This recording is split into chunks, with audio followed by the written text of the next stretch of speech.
Now, the American healthcare system has more than its fair share of dysfunction, to match its brilliance, to be sure.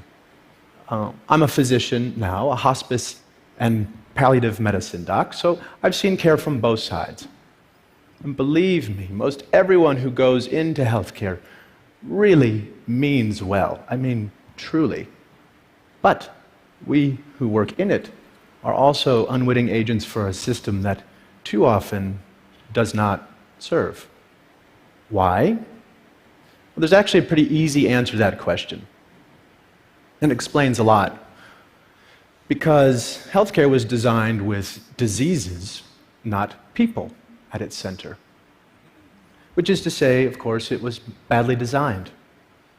And nowhere are the effects of bad design more heartbreaking or the opportunity for good design more compelling than at the end of life, where things are so distilled and concentrated. There's no do-overs.